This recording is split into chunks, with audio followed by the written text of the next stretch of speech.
নমস্কার। নমস্কার। এই ইলেকশন যেটা কালকে মতগণনা হয়ে শেষ হবে, আমার হিসেবে ইতিহাসে সব থেকে লম্বা পর্যায়ের ইলেকশন। 7 দফা শুধু না, গতবারও 7 দফা ছিল, কিন্তু এবার যে প্রথম দিন থেকে আগামীকাল যে শেষ হবে, সব থেকে লম্বা। আজকে যেটা জানা গেল, বা যত মানুষ সারা দেশে মতদান করেছে,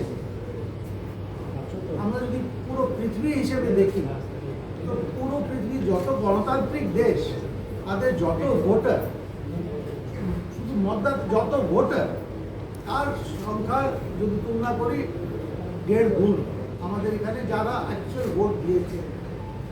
এটার জন্য আমরা ইলেকশন কমিশনকে সাধুবাদ জানাই, যেভাবে পুরো দেশে ভোট হয়েছে। দুর্ভাগ্য, পশ্চিমবঙ্গ অনেক সময় দেখা যায় কি দেশ একদিকে চলছে, আমাদের প্রদেশ অন্যদিকে যাচ্ছে। পশ্চিমবঙ্গে যদি লাশ না পড়ে তো হয় কি, এই ভোটে তো মারামারি হয়। এটা সত্যি দুর্ভাগ্য।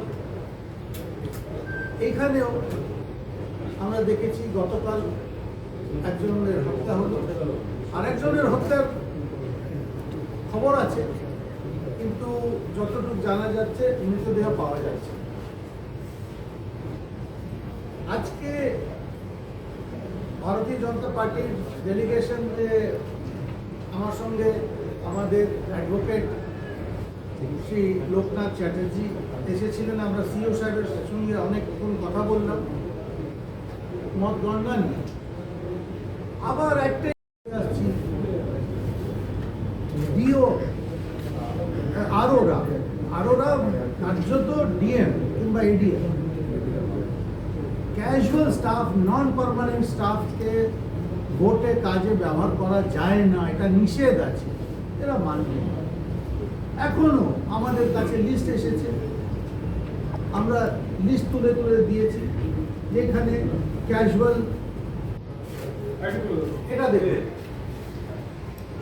যে যত লাল দাগ আছে এসব হচ্ছে ক্যাজুয়াল। আর উল্লেখজনক, ওদের ডেজিগনেশনের সামনেও লেখা আছে ক্যাজুয়াল, তা সত্ত্বেও ওদের নাম তোলা হয়েছে কালকে কাউন্টিং এর জন্য। এটা আছে 8 নম্বর পিসি মালদা দক্ষিণ, যেটা উদাহরণ দিলাম, এটা একটা উদাহরণ। আরে আসতে রে, প্রায় আমাকে খুঁজতে হবে কোন পিসিতে এই ধরনের কার্যকলাপ নেই, এটা খুঁজতে হবে। তার মানে এরা নিশ্চিত এই ধরনের যদি সোজাসুজি বলি চিটিং না করে উচিত। আজকে আমরা জানি যারা ক্যাজুয়াল স্টাফ, ওদেরকে দিয়ে আপনি যাই ইচ্ছে করাতে পারেন, ওদের উপর তো কারুর কিছু চলে না, ভোটের পর ওদের চাকরি চলে যাবে।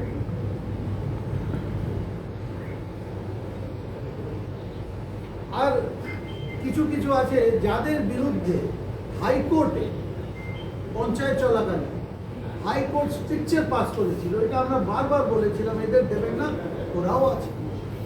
এসব দেখুন, এসব পিছন থেকে লাঠি ধরাচ্ছে একটি সংস্থা, বেসরকারি সংস্থা, যার নাম আপনারা সবাই জানেন, আমি বলে দিচ্ছি, নাম হচ্ছে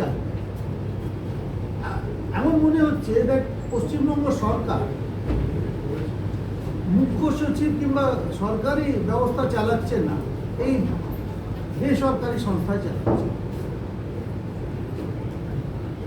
এর সঙ্গে শুভেন্দু দা একটা টুইট করে একেবারে যেটা বলবো ফাঁস করে দিলেন। এটা হচ্ছে এদের অ্যারেঞ্জমেন্ট হয়েছে কিভাবে পুলিশ লোকদের ঢোকানো হবে কাউন্টিং, প্লেন ক্লোথ, নাম দিয়ে কোন জায়গায় কোন অফিসে ঢুকবে, একেবারে তালিকা দিয়ে।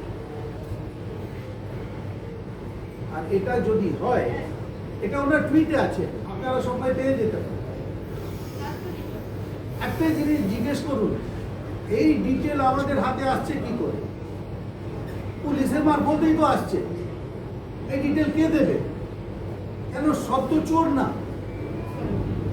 সব তো চোর না। যাদের বসানো হচ্ছে তাদের তো ধমক দিয়ে বসানো হচ্ছে। আমরা তো দেখেছি এইবার তো পুলিশের ভোটও লুট হয়েছে। পুলিশ কি নিজে ভোট দিতে পেরেছে? আমরা কতবার বললাম এটা পুলিশ, অন্তত পুলিশের ভোট বাঁচান, সেটাও রক্ষা হয়নি। পুলিশের ভোট অন্য কেউ দিয়েছে।